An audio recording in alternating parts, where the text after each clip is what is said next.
So what is subcapacity licensing? Subcapacity licensing is where you're licensing a subsection of a piece of hardware. So let me explain by using an example. Let's say that you had a large piece of hardware.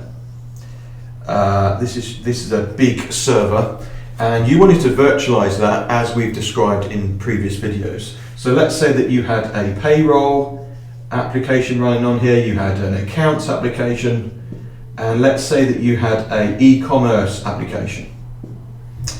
Now, some publishers charge for their software not based on the fact that that software is installed or the amount of users that are connected to that software, but the power of the machine that that software is being run on, because that's going to give you, in theory, is going to give you more advantage. The more power that device has, the more value you're going to get from that application.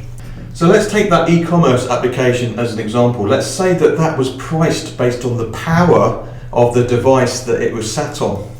So you wouldn't want to price it based on the power of the device it was sat on, because it's in a virtual environment and the power is enormous of this hardware. So what the publisher will allow you to do is say, we will allow you to license it based on the sub-capacity of that device. And what they tend to do is they want some proof or some evidence to support that, because they don't want to price it based on that subsection of the hardware, and then when you walk out the door you go, woohoo, let's crank it out to here. They want to be able to audit the fact that you've kept it at that level and you've not abused their licensing. So this is subcapacity licensing. They might want to track an audit trail of the fact that that's been allocated as it has. There's also techniques called hard partitioning.